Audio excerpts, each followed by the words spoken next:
Hello, sweet friends, and welcome back to this ASMR channel. Tonight I'm going to be doing some reading of the Hubble Cosmos for you. 25 years of new vistas in space, and this is a National Geographic book.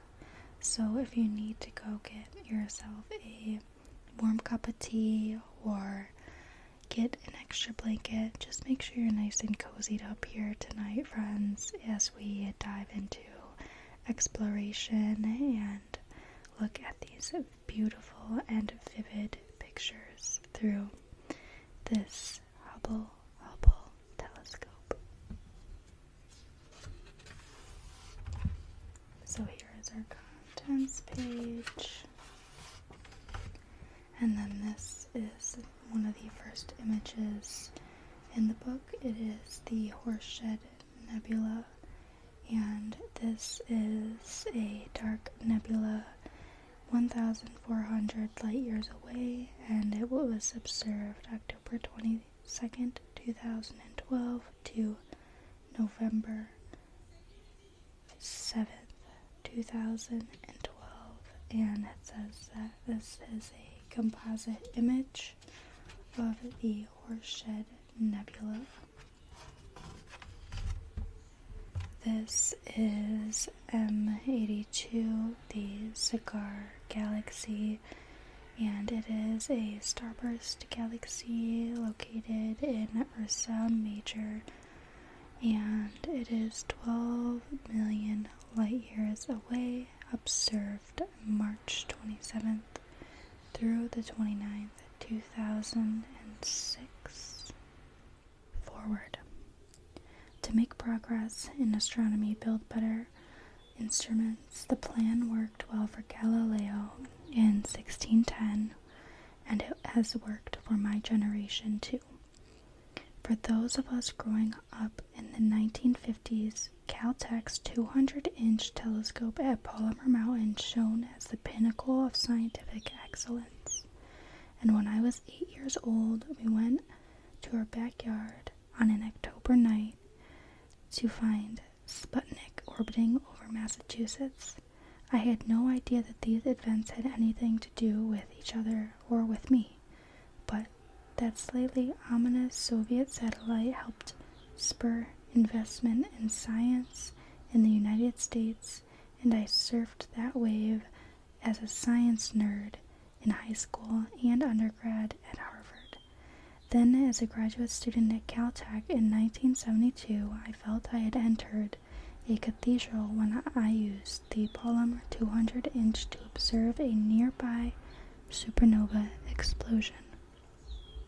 My thesis advisor, Bev Oak, kept going off to meetings at NASA about a big telescope in space. This became the Hubble Space Telescope. During the lull in space shuttle launches after the 1986 Challenger disaster, while Hubble was being stored in Sunnyvale, California, there was a worldwide competition to decide what would be observed and who was going to do it. As it turned out, I was awarded time to study supernova with Hubble. I remember the frisson of excitement in opening the letter with my first data tape from Hubble in 1990. Sent second day air from Baltimore had hit images of supernova 1987A that showed it was surrounded by a ring of gas, totally invisible from the ground, a key clue to the history of the exploding star. During my lifetime, we've soared past the 200-inch, 5-meter telescope at Palmer to build a 6, 8, and 10-meter telescopes on the ground, and we've headed for a 30-meter telescope, more than 98 feet. But Hubble has a mirror that's only 94.5 inches across. So why is it so special? Because the Hubble telescope operates above our atmosphere like Sputnik. Hubble was launched by a powerful rocket into a low Earth orbit, only a few hundred miles up but well above our atmosphere. And that represented a huge step forward in astronomical observations. Our planet's air forms an opaque blanket that distorts our ground-based view of the heavens. The atmosphere screens out ultraviolet light. Worse, it glows in infrared light like a Times Square jumbotron. It even distorts visible light.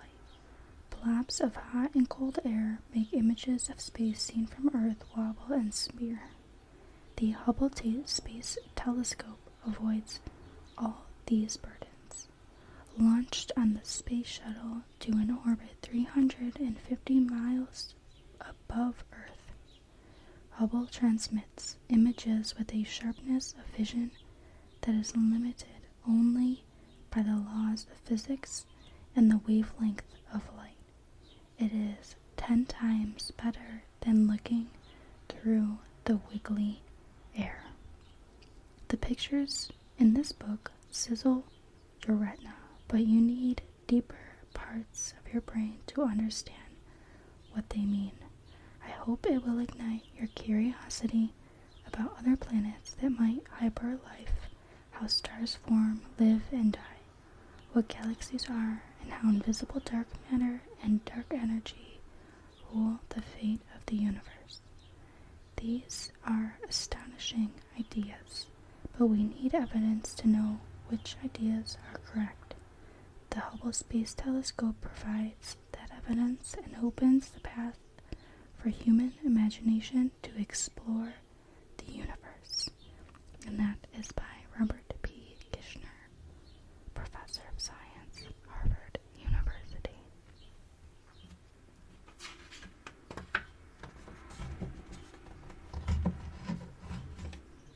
Moments to Remember by Robert W. Smith. The Hubble Space Telescope is a remarkable machine, but that was not a generally held opinion on June 27, 1990, a dismissal day in the telescope's history. Just over 2 months earlier, Hubble had been lofted into space aboard the Space Shuttle Discovery, but the dream of observing the heavens with unprecedented clarity had already turned sour. On the morning of June 27th, I joined a crowded meeting of leading astronomers and NASA managers associated with the project. The attendees knew from earlier meetings or the rumor mill that there was a serious problem. The word was out. Hubble could not focus images nearly as well as expected. It suffered from spherical aberration. On the afternoon of the same day, I watched a group of ashen-faced NASA managers, scientists, and engineers face puzzled and sometimes astonished questioners at a hastily called press conference. Surely Hubble was a perfect telescope. Hadn't NASA and astronomers proclaimed as much? Well, they had, but Hubble was far from as perfect as a telescope could be. The news was now very public. Spherical aberration was splashed on newspaper font pages and discussed by TV anchors. A media frenzy had erupted.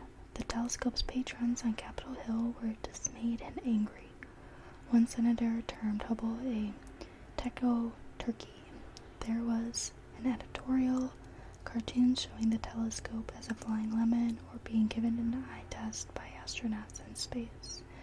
But even during the morning meeting on June 27th, and especially in the follow-up discussions the next day, the mood was not one of devastation.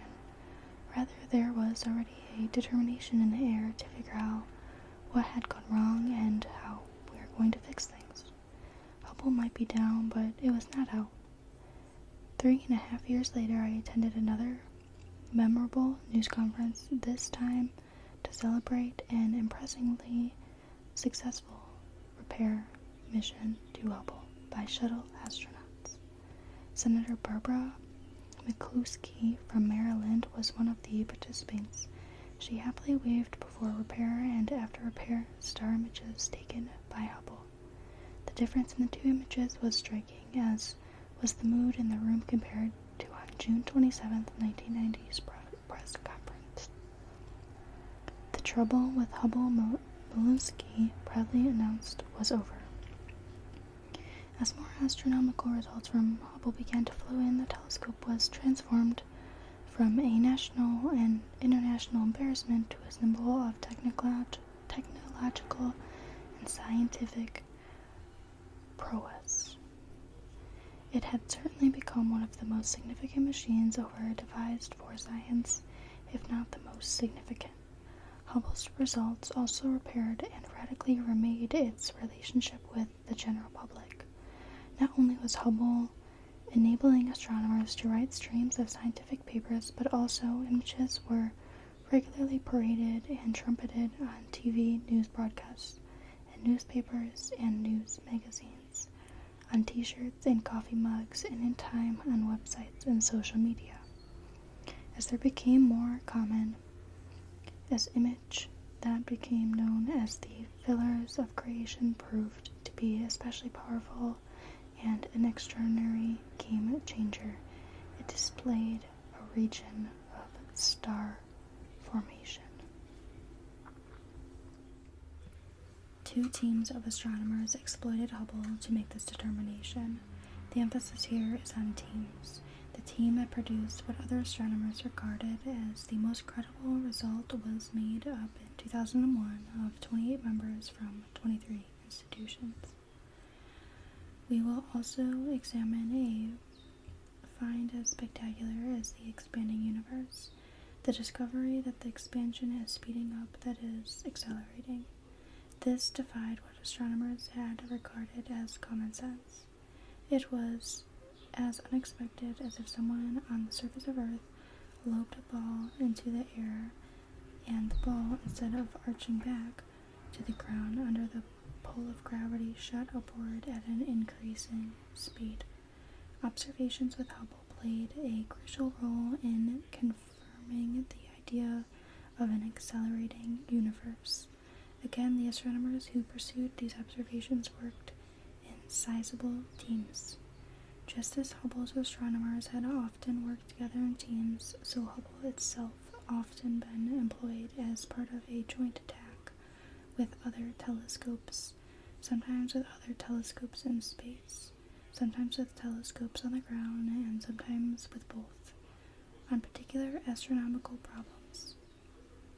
In 1995, fragments of comet P. Shoemaker-Levy 9 hurtled into Jupiter. Hubble was watching along with many ground-based telescopes. Another of Hubble's most stunning images, the Hubble Deep Field, reviewed thousands of very distant galaxies.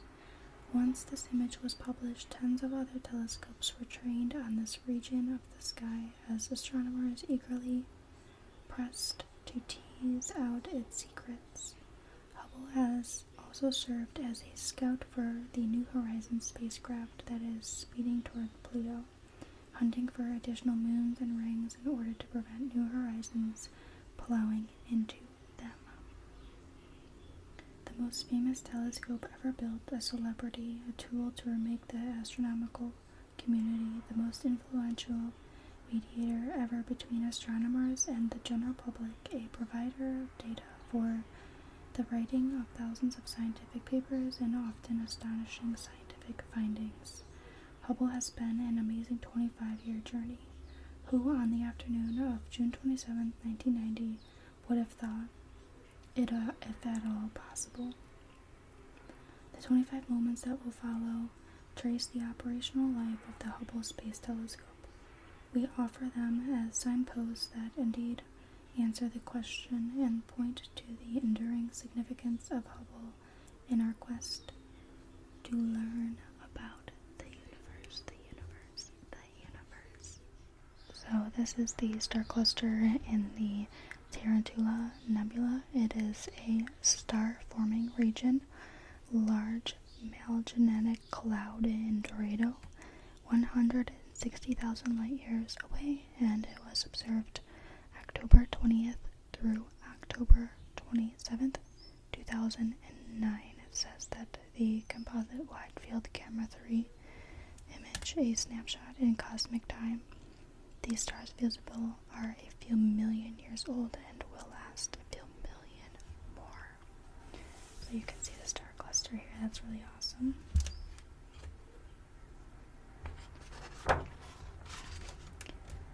This is the Max Joe 416.1 through 2403. If I'm not saying that right, I apologize. This is a galaxy cluster and gravitationally lensed image approximately 4 billion light years away and observed July through September 2012. This is a cluster of galaxies imaged by X and a compound mass map revealing the distribution for dark invisible matter. That's freaking awesome, guys. So you can see this image here. You can see the different clusters. It's really awesome. Really awesome. Okay, so I'm going to do part 2 of this video, everyone, and I will start reading part 1, Launch and Aftermath, and it will start with Up and Away Moment 1. So, if you enjoyed this content, please give a like, please subscribe, and always